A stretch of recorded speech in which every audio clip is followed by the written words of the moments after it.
So, continuation pa rin po ng ating series sa Lungat sa Daloy. Last week, ang ganda ng preach ni Brother Rodel. Praise God. About seeking first the kingdom of God.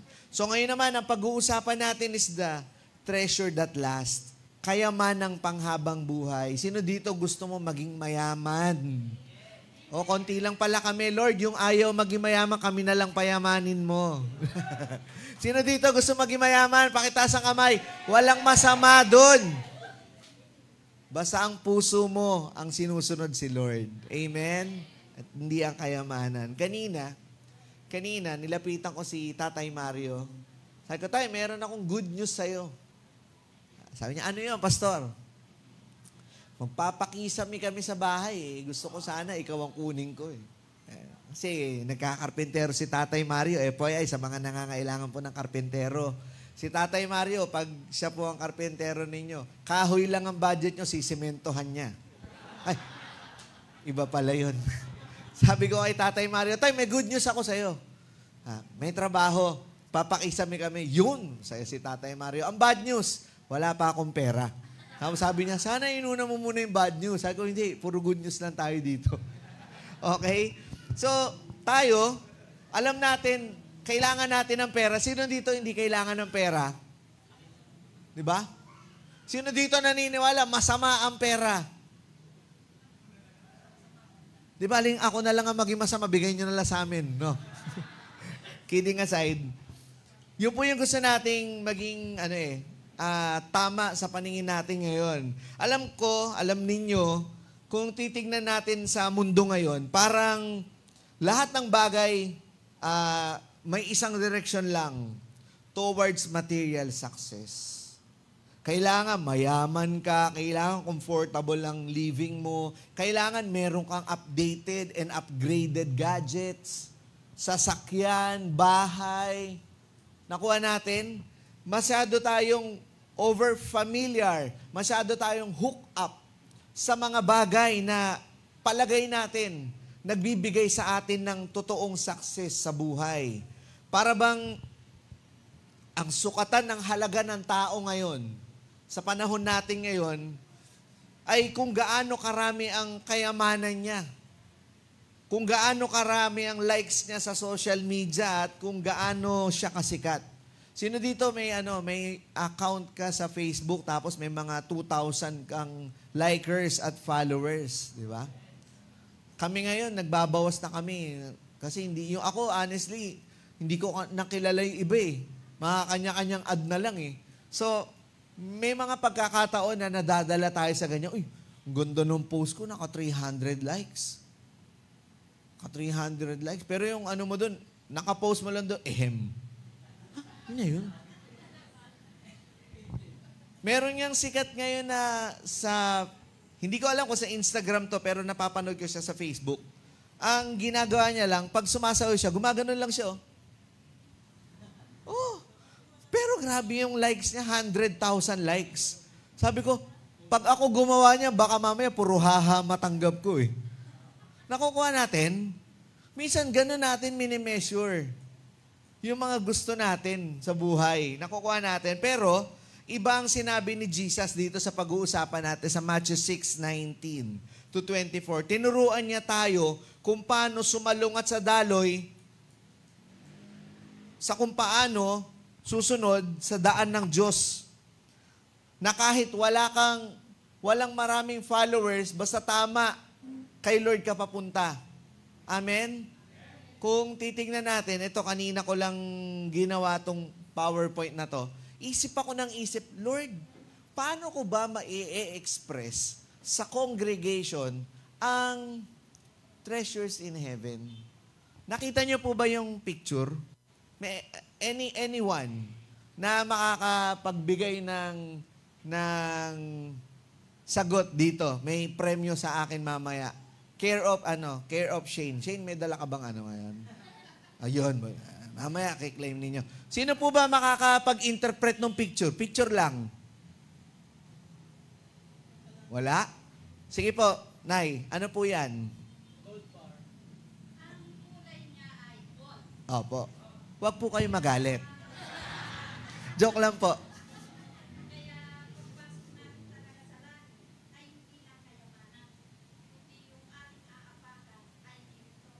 Yun. Nako, praise the Lord. Mali. Hindi, tama po, tama po. Mamaya po, bibigyan po kayo ni Shane ng award. Yan po yung lifetime supply ng calamansi juice. Pero bote lang. Hindi, mamaya po bibigay ko. Yan. Yan yung sinasabi ng Bible na after this life, mas marangyang buhay ang ihinanda ng Panginoon sa atin. So wag kang magpapabulag sa ino-offer ng mundo kasi mas maganda ang ihinanda ng tatay natin sa langit. Amen? Sige, palakpakan natin si Lord. Ngayon, basahin natin, ano po ba ang sinasabi ng Matthew 6:19? Matthew 6, verses 19 to 24. Babasahin ko po sa NIV and ASND. Do not store up for yourselves treasure on earth, where moth and vermins destroy, and where thieves break in and steal. But store up yourselves treasures in heaven, where moths and vermin do not destroy, and where thieves do not break in and steal. For where your treasure is, there your heart will be also. The eye is the lamp of the body. If your eyes are healthy, your whole body will be full of light. But if your eyes are unhealthy, your whole body will be full of darkness. If then the light within you is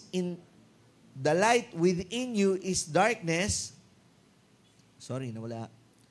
how great is that darkness? No one can serve two masters. Either you will hate the one and love the other, or you will be devoted to the one and despise the other. You cannot serve both God and money. Napaka-particular dyan. Sa ibang version, mammon. Mammon? Tinapay yung pastor No, description yun about money. Sabi, huwag kayong mag-ipon ng kayamanan para sa inyong sarili rito sa mundo. Dahil dito ay may mga insekto at kalawang nasisira sa inyong kayamanan. At may mga magnanakaw na kukuha nito. Sa halip, mag-ipon kayo ng kayamanan sa langit, kaya kung saang walang insekto at kalawang na naninira at walang nakakapasok na magnanakaw. Sapagkat kung nasaan ang iyong kayamanan, naroon din ang iyong puso. Ang mata, ang nagsisilbing ilaw ng katawan. Kung malinaw ang iyong mata, magliliwanag ang buo mong katawan. Ngunit kung malabo ang iyong mata, madidiliman ang buo mong katawan. Kaya kung ang nagsisilbing ilaw mo ay walang ibinibigay na liwanag, napakadilim ng kalagayan mo. Walang taong nakakapaglingkod ng sabay sa dalawang amo sapagkat kapupuutan niya ang isa at iibigin niya ang ikalawa. O kaya ay magiging tapat siya sa isa at hahamakin niya ang ikalawa. Ganon din naman, hindi kayo makakapaglingkod ng sabay sa Diyos at sa kayamanan. Purihin ang Panginoon sa pagkakabasa ng kanyang salita. Amen. Real talk na real talk. Hindi ko na kailangan explain po ito, di ba? Pero ito yung historical and cultural background niyan. Ano ba ang reference ni Jesus nung sinabi niya to during those times sa Sermon at the Mount? Nung panahon kasi ni Jesus, ang yaman ay sinusukat sa pamamagitan ng ginto, ng pilak, ng mamahaling tela, ng mga spices, sa dami ng mga alagang hayop. Yan ang sukatan. Yan ang yaman nung time na yon. At that time, yung mga bakal na yan, pwedeng kalawangin. Yung mga tela na yan, mga spices, pwedeng insektuin o nakawin, even yung mga hayop natin. Tanungin mo nga sa katabi mo, ano ang kayamanan mo? Ang problema, may problema. Lahat ng ito, temporary lang. Temporary lang. Sa kultura ng mga Hudyo, ang mga material blessing ay kadalasan tingin ay maganda, nakatulad o hinahalin tulad nila as spiritual favor. Na kapag marami silang ganito o ganyan, ang akala nila, pinapaboran sila o pinagpapala sila ng Diyos. Well, hindi para sa lahat. Yung iba kasi nagiging sakim, magkaroon lang ng marami. O mo tingnan yung katabi mo, walang sakim dito sa FOM. Lahat ng nandito mapagbigay. Amen? At tapat na steward ng Panginoon. Kaya itong revolutionary preaching ni Jesus Christ na to, binago niya yung sukatan. ng totoong yaman. Hindi ito nasusukat sa dami ng possession, kundi sa relationship mo sa Panginoon. Amen? So marami kang ang possession, marami kang ang pagmamay-ari at ari-arian. Wala naman o sira naman ang relasyon mo sa Diyos. Nakakalungkot, maraming Kristiyano nagpo-post pa sa mga social media platforms. Noong yumaman na, unti-unti, nagko-compromise. Unti-unti, kumukonti na lang yung post. Unti-unti, nawawala na sila. Nung nakuha na yung gusto, nakalimutan na si Lord. Minsan masyadong tayo after sa blessing, nakakalimutan natin, sino ba ang nagbigay ng blessing? Nung walang trabaho, ang prayer, Lord, bigyan niyo lang ako ng trabaho, magtatights ako. Nung mayroon ng trabaho, Lord, pwede bang ito muna, naiintindihan mo naman yung kalagayan ko eh. Hanggang sa unti-unti, wala nang tithes, wala nang giving, wala nang offering, wala na rin yung nagbibigay. Tuluyan nang nawala. Kaya yung mga katabi natin ngayon, kung upuan yan, i-chat mo mamaya. Sabihin mo, where na you? May 4 p.m. service pa tayo. Okay? So, paano nga ba sinalungat ni Jesus Christ ang mga nakasanayang paniniwala tungkol dito? Sa mga sinasabi na, may 3 puntos lang akong gustong i-share sa ating lahat. And I pray na itong 3 puntos na to, sinamarize natin dito, makita natin yung kabuoang picture na sinasabi ni Jesus na huwag mong mahalin ang mga material at temporal na bagay dito sa mundo. Mawawala yan. Alam nyo, bago ako magpatuloy, meron ako napanood na isang video ni Michael V. Kilala naman natin si Michael V, di ba? Sabi niya, ang dami niya ng collection ng sneakers, ganyan. Sabi niya, aanihin mo yung dami ng sapatos mo kung hindi mo naman ginagamit, kung hindi ka naman din naging masaya sa... Marami kasi sa atin ngayon, naging collector ng sapatos eh. Di ba? Sinasabi nga, yung iba, octopus daw, ang dami mong sapatos, di mo naman ginagamit. Tinitignan mo lang. Ang dami ko napapanood, ganun eh. Wow, grabe, ito ang treasure ko. Ito ang ano ko. Biglang nag-pandemic. Hindi nagamit yung sapatos kasi bawal lumabas. Naluma. Natanggal yung mga swelas. Sayang naman. Sayang naman yung collection. Sayang naman yung treasure. Nakuha natin, sino dito may mga ganong klaseng treasure? O pastor, yung damit ko talaga treasure ko to eh. Kapag special na panahon lang ginagamit to eh. Di ba yung mga nanay, tatay natin, may mga special yan na mga plato, mangkok, baso.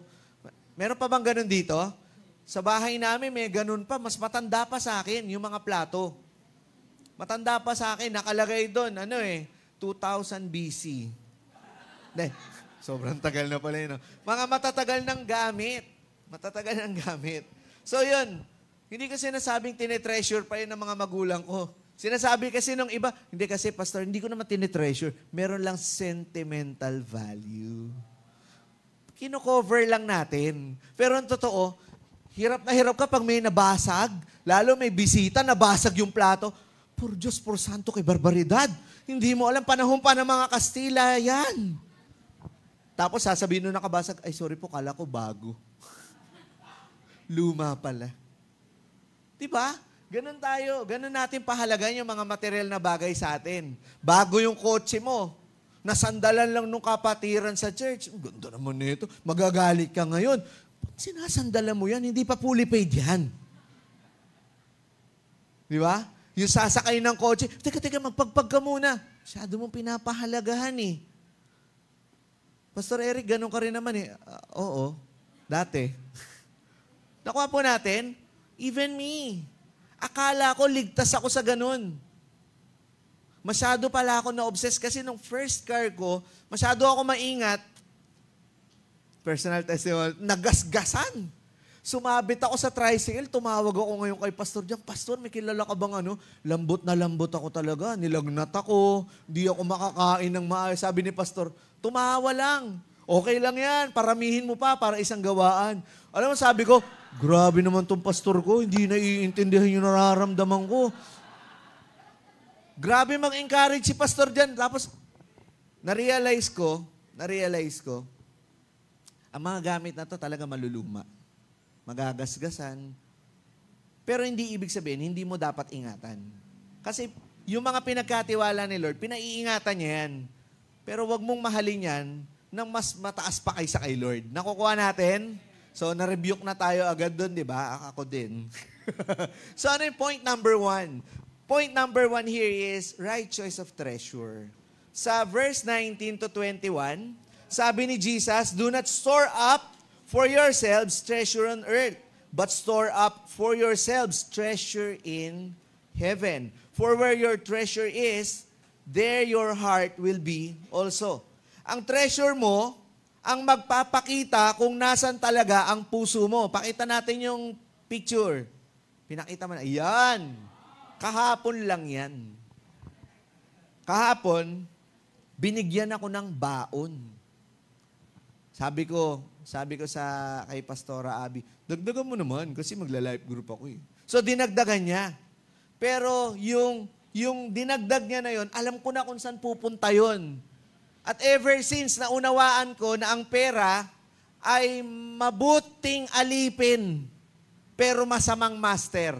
Kaya inalipin ko talaga yung pera. Emil, bumili ka ng merienda natin. So nagdagdagan, nagambagan, bumili. Ang magaling naming mga life group member at mga ka-life group ko, bumili ng maraming itlog. So scrambled egg yung palaman namin at saka egg spread.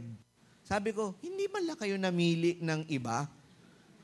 So, ang ending, yung tinapay namin, may palamang pritong itlog at egg spread.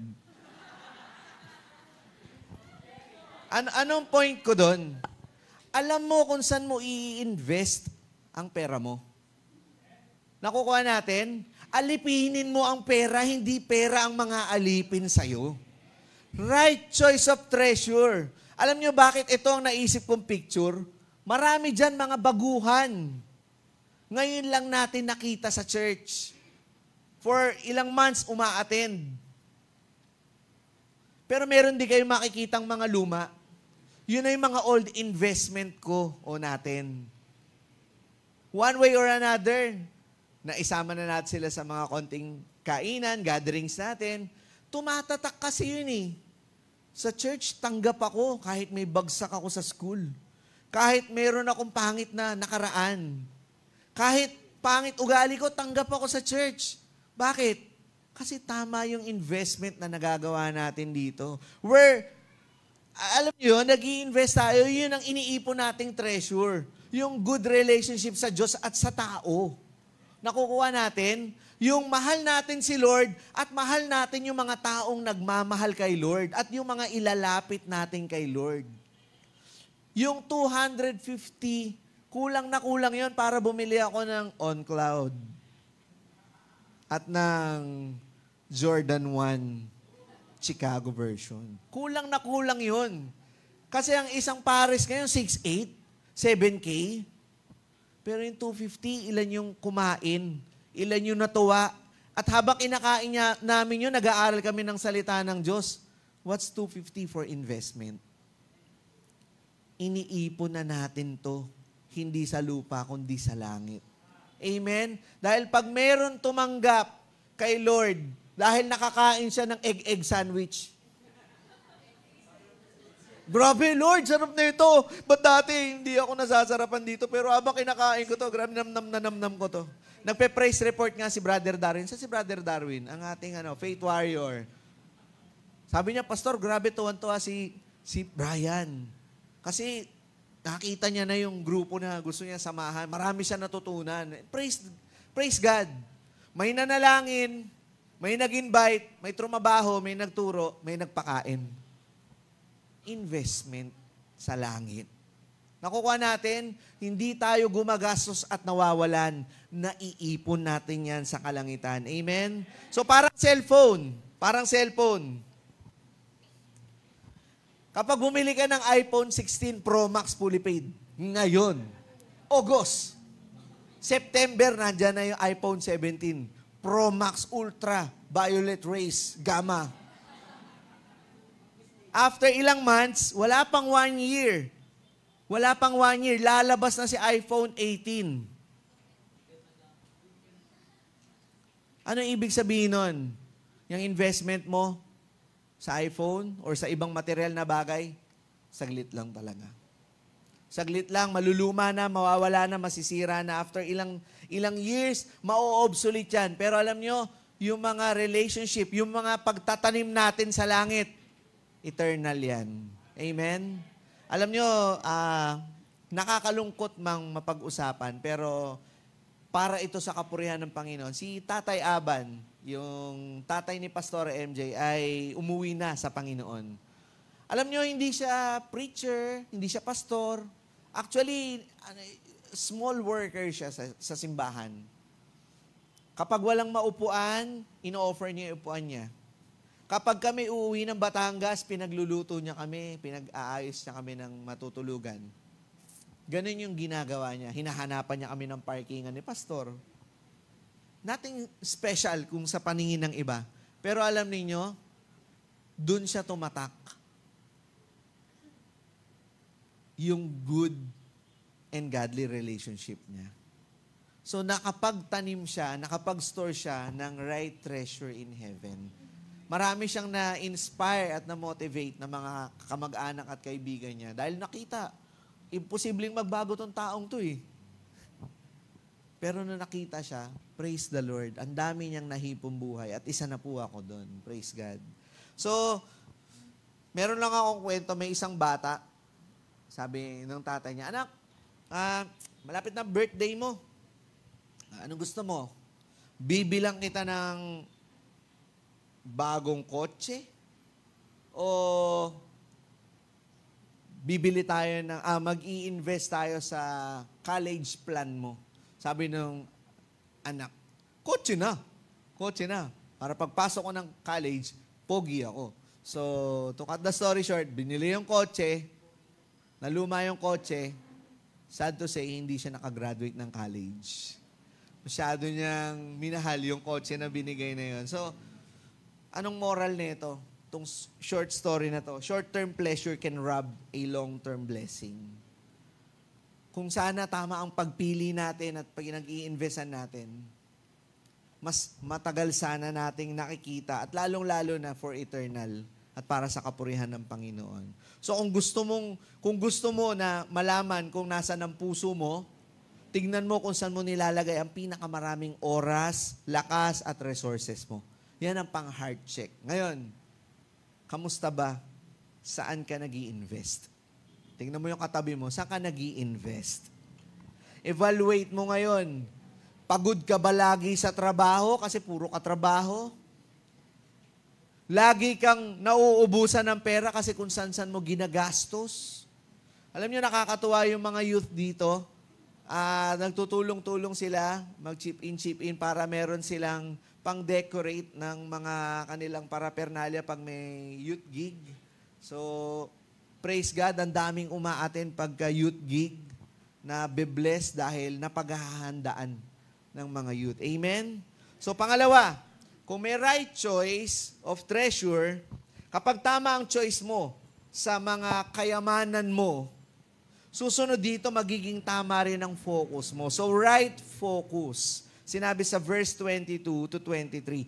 The eye is the lamp of the body. Ang ibig sabihin, kung sa tama nakatutok o nakatuon ang mga mata mo at paningin mo, kung kay Jesus ito nakatingin at sa kingdom niya, magiging maliwanag ang buhay mo. Ngayon, saan ka ba nakatingin?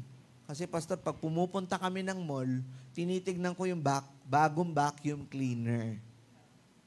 Tinitignan ko kasi wala kaming aparador. Pero nakatingin ako sa aparador, ang binili namin washing machine. Nag-evolve. Kada pumupunta ako ng mall, binabalik-balikan ko yung cellphone eh. Kada nadadaan ako dyan sa Toyota Marikina, tumitingin ako ng bagong Hilux. Nakukuha natin? Dapat tama ang focus natin. Pero kung distracted ka sa mga makabundong bagay, nadidistract ka, kapatid, nasa maling direction ka. Bakit? Saan ka ba dapat nakatingin? Uy, ang daming youth. Minsan nga, bisita nga ako dito. Magdadala nga ako ng pampamerienda para mas lalong ganahan sila umattend. Yung mga dads, dumadami yung dads. Mag-i-invite nga rin ako ng ibang dads para maipa-join dito. Saan ka ba nakafocus ngayon? Sa pag-upgrade ng motor? pagpapalaki ng bahay, bibili ng bagong sasakyan, o saan kayo kakain mamaya. Nagsisearch ka na ngayon, sige mamaya pa, mabilis naman magsalita si Pastor Eric, madali-dali, magtingin muna tayo kung saan tayo magla-lunch mamaya, papareserve na ako. Nakukuha natin, saan ka nakafocus ngayon? Pwede bang, meron lang akong, ano ba tawag dito? Icebreaker. Huwag kayong pipikit, pero yung isang mata nyo, takpan ninyo ng naka-cove. Ganyan. Walang pipikit, pero yung iba kasi nakapikit na dito. Pakigising nga muna. Yan, ganyan. Mas madali ba mag-focus kapag isa lang ang mata? Yung kabilang mata naman takpan mo. See? Pero pag dalawang mata, mas malinaw mong nakikita. Kapag sinasabi mo nakafocus ka kay Lord, huwag mong takpan yung mata mo. Lord, ayoko yan. Lord, ito yung gusto ko. Lord, ikaw yung gusto ko. Parang camera lens yan eh. Kapag malinaw yung focus mo, malinaw yung shot mo. Nakukuha natin? Pero kahit gaano pa kaganda yung camera mo, kung blur yung focus mo, kahit gaano pa kaganda yung camera at subject, malabo ang picture mo. Tingnan mo yung katabi mo, sabi mo, labo mo. So may isang driver, nagda-drive siya. Etong driver na to, gusto niya kasi, sure siya. So pupuntahan niya. Ngayon, tumitingin-tingin siya sa cellphone. Una, Waze lang yung tinitignan niya. So, nagda-drive, Waze. Then, napindot niya ngayon, Batang Quiapo. Ay, grabe, ano pala to? Guerrero pala si Tanggol. Nako, si Olivia pala, Montenegro. Biglang ngayon, nabangga. Kasi saan ba siya talaga nakafocus? Sa pagdadrive o sa cellphone? Tatanungin ko kayo, kay Lord ba tayo talaga nakafocus ngayon? O sa mga sarili natin? So kung ang tinitignan natin, papunta tayo kay Lord tayo mag-focus. Hindi sa kung saan-saan. Sabi mo sa katabi mo, wag kung saan-saan. So kung ang mata mo nakafocus sa eternal, mas malinaw ang direksyon mo. Kung sa mundo ka nakafocus, sigurado madidiskaril ka. Amen? So tanggalin ang distraction. Kung masyado ka na nagso-social media, may nagtanong sa akin Pastor, parang gusto ko magpalit ng account. Bakit? Kasi ang dami ko nang napapanood sa aking Facebook. Sabi ko, bro, kahit magpalit ka ng account mo, kung mahilig ka pa rin mag-Facebook at diyan ka pa rin nagbababad, ganyan pa rin ang mangyayari sa'yo. Nakuha natin? So may mga bagay na kailangan na talagang tanggalin sa buhay natin. And even tao. Bagay, tao, lugar, kailangan nang tanggalin kung yan ang distraction.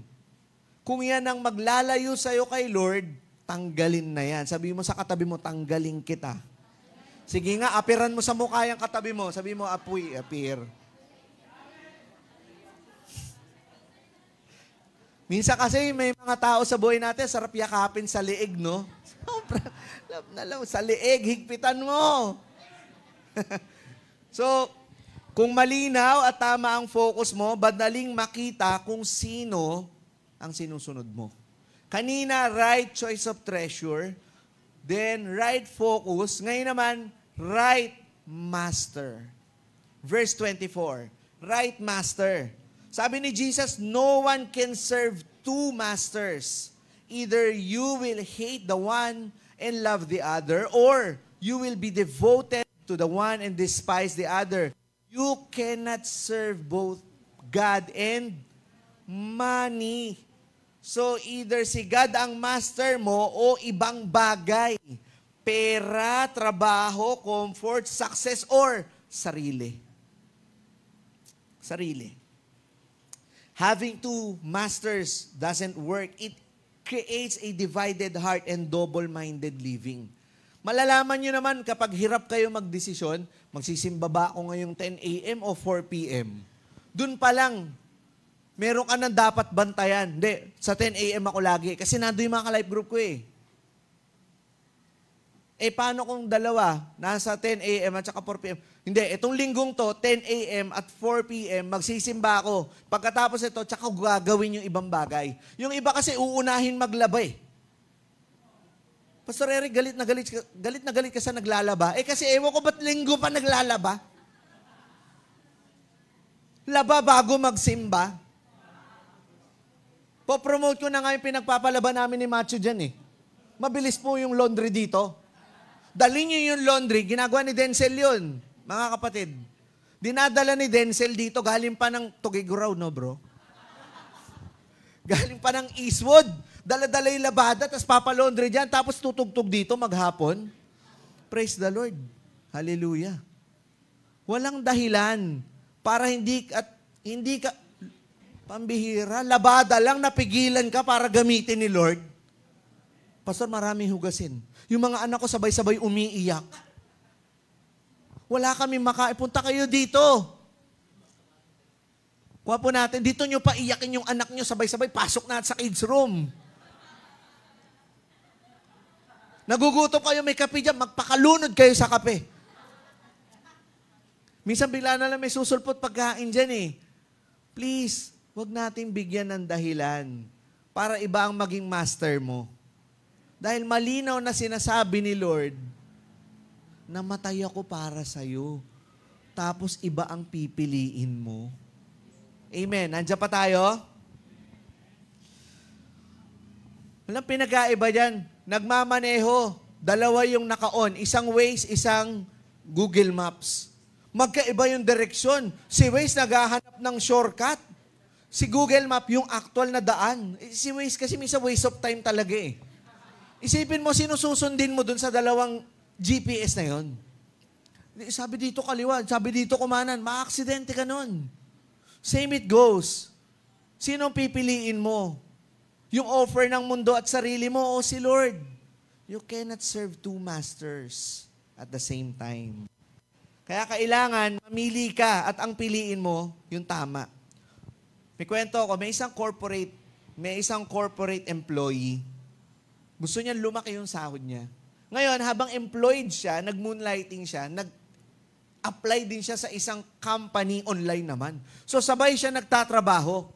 Hanggang sa dumating yung panahon na sweldo, laki ng kita niya. Dahil gusto niya pa lumaki yung kita niya, talagang sinipagan niya pareho. Hanggang sa nalito na siya kung sino yung susundin niya. Kasi parehas niyang ginalingan hanggang sa ang ending, nasira yung karir niya dahil wala siyang pinili. Parehas at pinagsabay niya. Dahil ganun niya minahal ang pera. Nakukuha natin, nawala na siya ng buhay, nawala na siya ng focus. Maling treasure ang kanyang inipon. So makikita natin dito na you cannot fully serve two opposing masters. Si Lord gusto ito, at ito naman ang gusto ng mundo. Sino pipiliin? Dito kasi masaya dito eh. Dito, pag umaten ka ng binyagan ng ganitong oras, kain agad. Dito, service. Ang tagal-tagal mag-preach yung mga pastor, gutom na kami bago kumain. Nakukuha po natin, two masters will demand two different loyalties. Tandaan natin yan. Kung hindi si Lord ang master mo at may ibang master na pumalit, sigurado yung pumalit kay Lord ang maglalayo sa'yo kay Lord. Ulitin ko, kung hindi si Lord ang master mo at may ibang pumalit, yan ang maglalayo sa'yo kay Lord. Amen? So ngayon, check natin yung mga priorities natin sa buhay. Sino ba at ano ba mga pinapriority natin? Kamusta lifestyle natin? Over ba? Masyado na ba tayong nagiging elitista? Kahit hindi naman natin kaya tayo nagpupursige naman tayo kumayod at kumita ng pera. Ito kanina, nagkaroon kami ng kwentuhan ng aking brother-in-law. Sabi ko, alam mo, habang inaayos ko itong preaching na to, na-rebuke ako ng Panginoon. Nagkakwentuhan kasi kami tungkol sa pabango. Hindi man halata, mahilig ako sa pabango eh. Pero ngayon, juicy na lang yung pabango ko eh. Alam ng misis. Sa Mercury nga, alam na juicy yung bibiling ko eh. O nga, yung pula na juicy. Sabi ko, tapos na yung era, nabibili pa ako ng D&G, ng Dior. Tapos na. Kontento na ako sa juicy. Yung cologne na lang. Wala namang umaamoy sa aking iba eh. Yung jowa ko lang eh. Diba? Bango-bango mo. Ganun. Naaamoy niya ako, tapos malalaman niya, juicy lang yung cologne ko, di ba? Sabi ko, dumating ako sa point na ang dami kong gusto na hindi ko namamalayan. Na Kristiyano ako, na pastor ako, pero ang dami ko palang kinikrave. Gusto kong bumili ng, yung relo na may crown. At ang pinakamababa, 600,000. Tapos pinarealize sa akin ni Lord, yung 8 o'clock ba ng Rolex at 8 o'clock ng Casio, magkaiba? O baka sa iba mo lang ginagamit yung oras mo? Yung aking sapatos, pwede namang Nike, pwede namang Adidas, maayos naman na sapatos yun. Pero gusto ko pambilin, Cole Haan. Di ba? Hindi nyo narinig, di ba?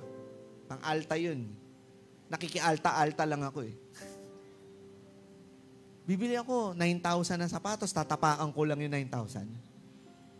Di ba? Ganun nga ako, tagda 9,000, 10,000 na sapatos, tapos ulam namin dito sa church, lagi, galunggong, nilagang talbos ng kamote. Basta meron lang akong ganun. Nagigets niyo po yung point ko?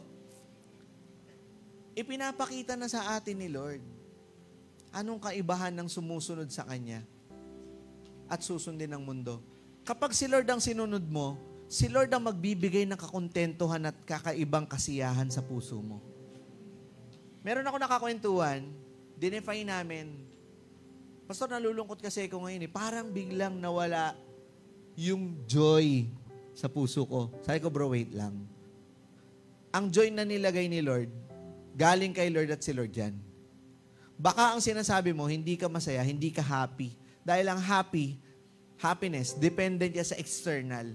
At ang joy, internal. Na kahit hindi mo gusto yung nakikita mo, dahil may joy ka sa puso mo, okay sa'yo, at meron ka kakontentuhan, masaya ka.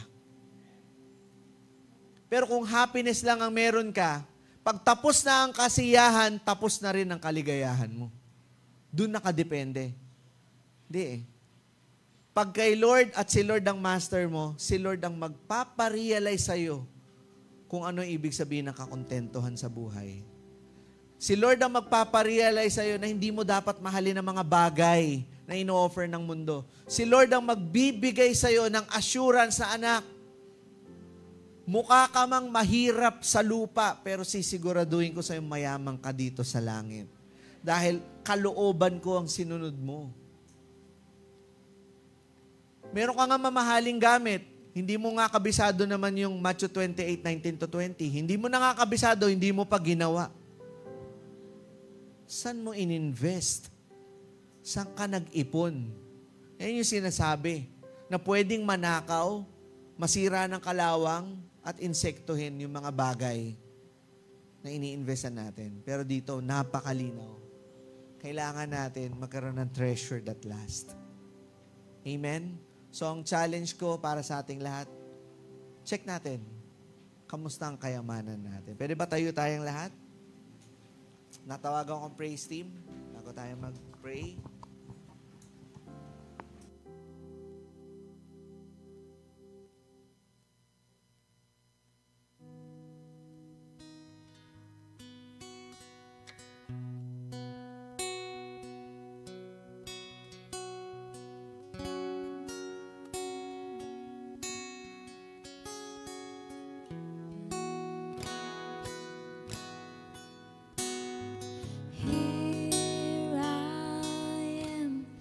Down on my knees again, surrendering all,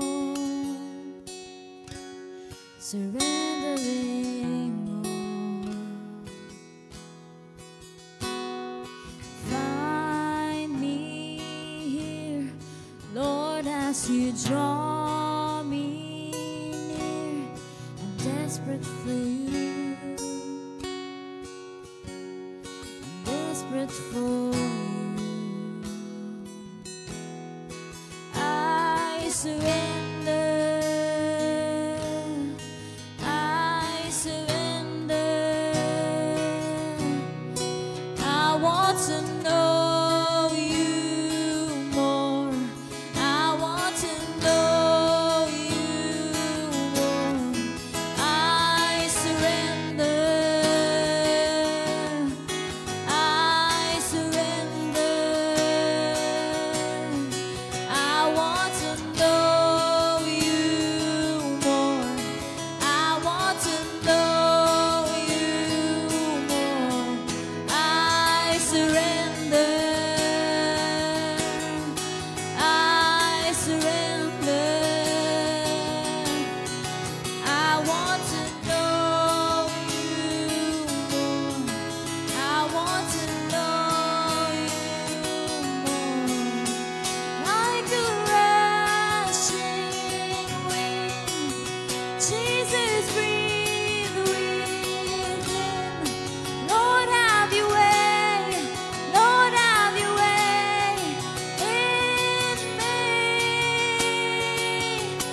Sabi ng mundo, magpakayaman ka. Focus ka lang sa goal. Focus ka lang sa sarili mo. Kailangan by this age, ganito na ang worth mo. Kailangan sundin mo kung ano yung mga desires mo. Pero iba sinasabi ni Lord. Ang sinasabi ni Lord, mag-invest ka sa langit. Ang sinasabi ni Lord, mag-focus ka sa akin. Ang sinasabi ni Lord, mag-serve ka sa Panginoon, sa Diyos. Mga kapatid, ang pagsunod kay Lord ay malinaw na pagsalungat sa kung ano ang tinuturo ng mundo. Pero dito, binibigyan tayo ng guarantee at assurance ng Panginoon na tama at magiging maayos ang buhay mo. Mahirap. Sa totoo lang mahirap. Pero worth. Minsan tatawagin ka pang weirdo. Tatawagin ka pang corny dahil si Lord ang sinusunod mo eh. Pero okay lang yun. Kung ang ending naman, si Lord pa rin ang reward mo. Kaya ngayon, kapatid, ito yung panahon para mag-decide tayo. Ano yung iipunin nating kayamanan? Saan natin ifo-focus ang ating mga mata at ang ating mga buhay? At sinong master ang susundin natin? Sinong master ang pipiliin natin? Sinong master o kaninong master tayo magiging loyal? Dahil sa uli, ang magiging sukatan, may relasyon ka ba sa Diyos at nabuhay ka ba para kay Jesus? Ngayon, mananalangin tayo. Pero ang request ko, ang challenge ko, gawin niyo pong personal na panalangin ito. Panginoon, salamat Lord sa pagkakataong ito. Lord, patawarin mo kami Lord, niyakap namin, sinunod namin, isinabuhay namin ang lahat ng offer ng mundo. At nabulag kami dito, Panginoon, na hindi namin namamalayan na ito na pala nagiging master namin. Nag-iimbak na pala kami ng mali at temporal na kayamanan at hindi panglangit, Panginoon. Kaya, Panginoon, nandun ang buong focus namin dahil akala namin yun ang tama, Lord. Kaya ngayong oras na ito, Panginoon, dalangin ko, Panginoon, itama mo kami, ituwid mo po kami, Lord, papunta sa direksyon, Lord, na gusto mong ituro sa amin. Kahit pa salungat kami sa daloy ng mundong ito, Panginoon.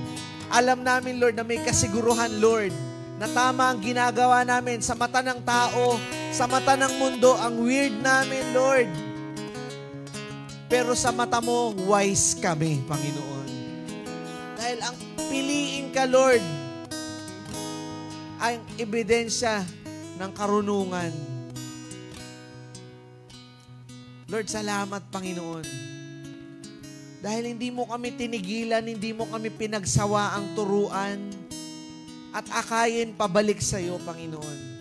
Kahit maraming beses nang hindi ikaw ang pinili namin, Panginoon, kahit maraming beses pa naging matimbang yung mga material na bagay kaysa sa iyo, Panginoon, ngayong oras na ito, ikaw ang pinipili namin, Lord. Kahit napakarami pang magandang offer ng mundong ito, Lord, ikaw at ikaw pa rin ang pipiliin namin, Lord. Isinusuko namin lahat ngayon, Panginoon. Sinusuko namin sa iyo, Lord. Dahil wala kaming dadalhin at wala kaming madadala, kundi ang kayamanan lang dyan sa langit, Panginoon. Salamat, Lord. Purihin ang pangalan mo, Panginoon.